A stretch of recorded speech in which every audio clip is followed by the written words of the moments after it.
David Haig from Creative Content.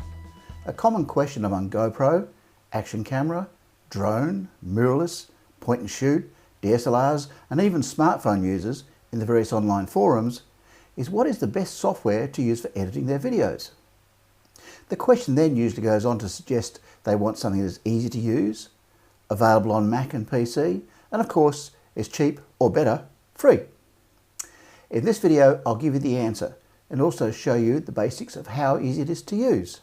The software in question is DaVinci Resolve, and yes, it works on Mac, an iPad or PC, and yes, it's as simple or as complex as you want it to be. You'll probably never outgrow it, and yes, astonishingly, it is free. You can download the fully working and free version from the Blackmagic Design website, and the web address is on your screen. Be aware though, Resolve is a very featured editor, and as a consequence it is a large download in the vicinity of 5 GB. By the way, if you're not sure how to get the files from your GoPro or drone or other device to the PC or Mac for editing, I'll tell you how later in the video. This is DaVinci Resolve on a PC. Along the bottom of the window is a series of icons. These show the various sections of DaVinci Resolve. The one we are using for our editing is the third from the left, so make sure this is selected. This is the main editing page of DaVinci Resolve, already loaded with a project. There are 4 main windows you need to become familiar with. First is the media window, and this contains all of the video clips, still images and audio files that you want in your finished video. Next is the timeline. The timeline contains video and audio tracks where you place in sequence the content that makes up your completed video. You can see the time across the top of the ruler. Above the timeline and to the left is the source window, and it is in this window you place clips and define the sections of each clip you want to appear in the final video. Finally, the top right window is the playback window, and this displays the completed video as it is being assembled. Now we'll take a closer look at the timeline window. If you look carefully, you can match the content of each of the video tracks to an element in the playback window. There are 3: the main video of the trees, the titles in the bottom left, and the logo in the top right. Each of these has its own video track. Tracks in the timeline are stacked. Tracks higher up are said to be on top of the tracks below. So in this example, the logo is on the top track, the title is below it, and the video of the trees at the bottom. The logo and title tracks have transparency. With the logo track, because the rest of the image apart from the logo component is transparent, the track below it, the title, shows through. And because the title track has transparency, the video below it, the trees, also shows through. The easiest way to imagine this is to have 3 identical sheets of glass stacked on top of each other. On the top sheet you have placed a small picture, the logo. On the next piece, the one in the middle, you have another small image, the title. But on the bottom sheet of glass, the image takes up the whole sheet. If I move the bottom track up one, you can see that we no longer see the title as the trees video has no transparency. If it goes up one more, so it sits on the top, you cannot see the logo either. Audio tracks are also stacked, but of course they cannot have transparency. Instead, you can control the volume of each track. Here, we only have one audio track, and the volume is shown by the waveform. The higher the white areas, the louder it is. Okay, we'll start with a clean slate and I'll show you how to assemble a simple movie like this one from scratch. In DaVinci Resolve, you create a project, and all of your projects are stored in the Project Manager as you see here. When you first start DaVinci Resolve, you will see the project window.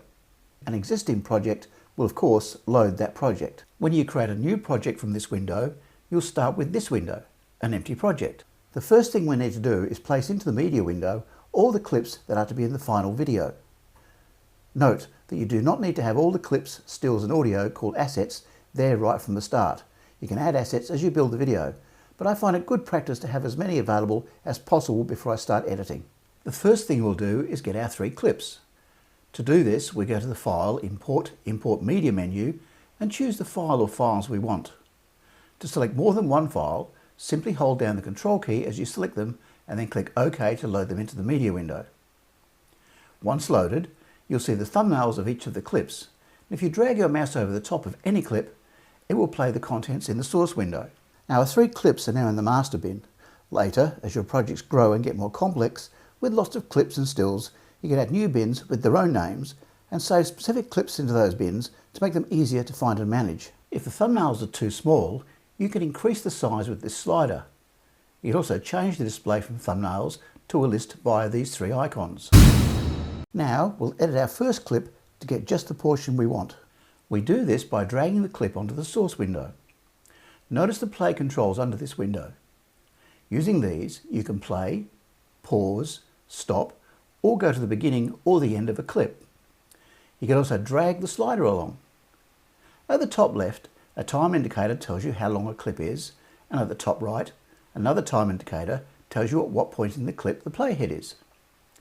For this clip, we want to select the start of just before the car comes into view at 3:12. We can either play to that point and hit stop, or simply drag the playhead to that point. To mark this as the start of our edit, pressing the I key marks the in point.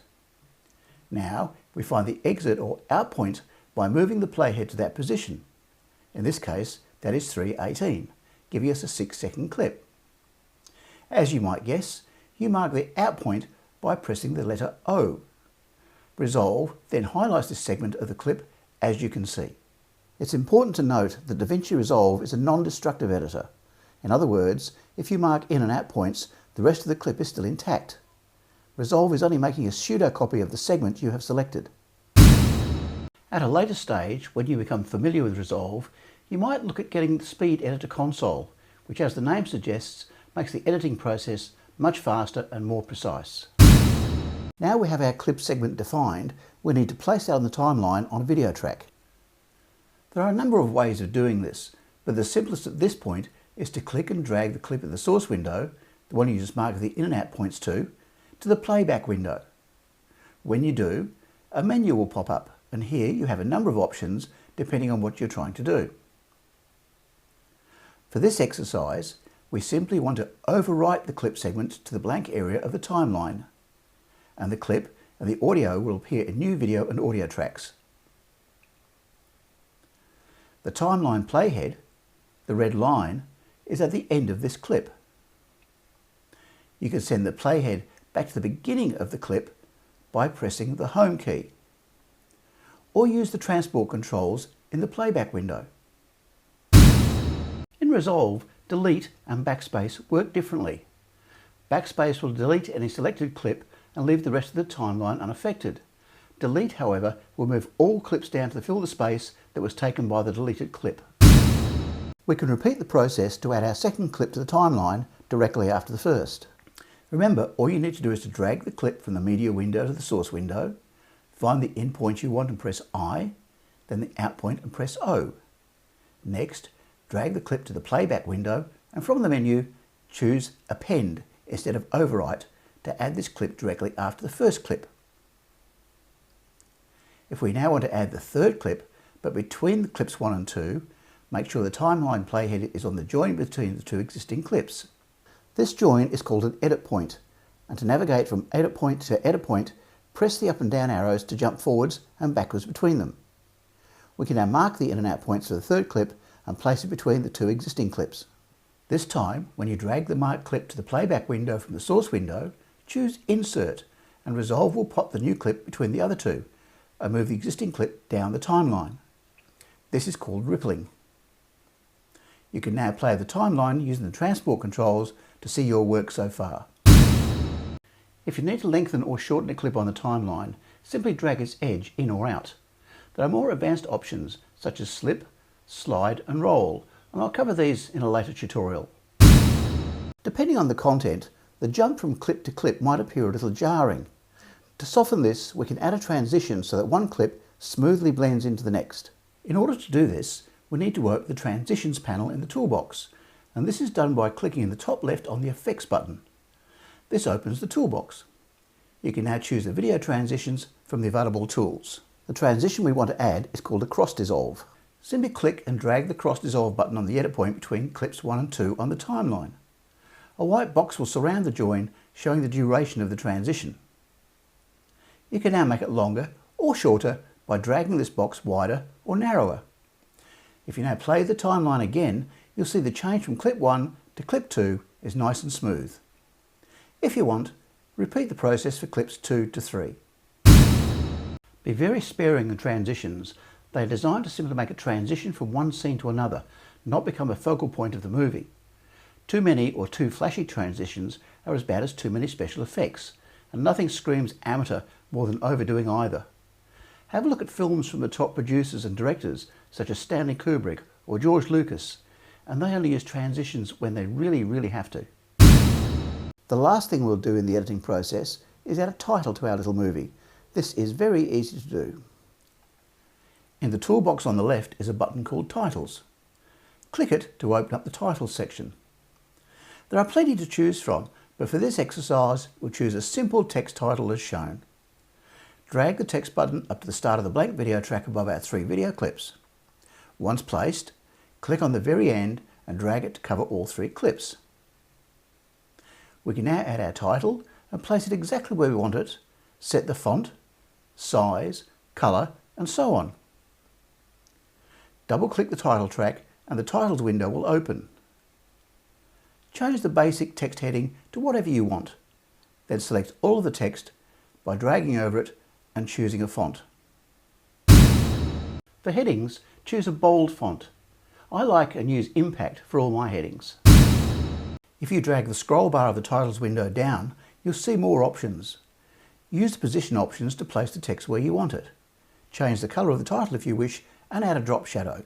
Finally, we need to render our movie. Rendering collates all of the assets and turns them into a single clip. This is performed in the Deliver section of Resolve. To get to this, click the very last icon in the list along the bottom of the Resolve window. All the parameters you need to set are in the Settings window at the left. For this clip, change the format to MP4, make sure the codec is H.264 and use whatever file name you want the rendered clip to be named and the folder where it is to be saved. Also, make sure the Render Entire Timeline option is set. Once that is done, click the Add to Render queue. Finally, click the Render All button and Resolve will create the finished clip. The time to render depends on the number and lengths of clips, the number of titles, transitions, special effects, audio and so on. A short movie like this should only take a minute or 2 at most, but for long and complex timelines, expect anything up to hours depending on the length and speed of your computer. When the clip is rendered, find it in your Windows Explorer or Finder on the Mac and play it back. Oh no! Everybody, it's Matani!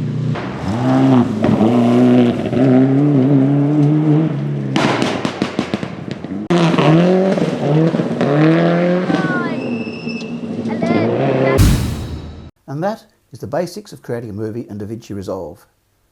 I stress this is only the very basics, as Resolve is capable of far more than this, and I urge you to experiment and play. Remember, as I said, it is a non-destructive editor, so you can't damage your original clips. If you'd like to have a written manual, there is a PDF download at the Blackmagic website. The web address is on your screen.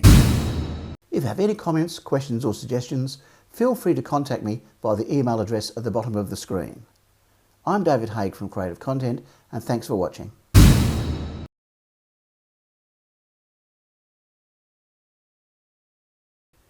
Getting your video files from a device such as a GoPro camera, DJI drone, DSLR camera or smartphone can be achieved a few ways.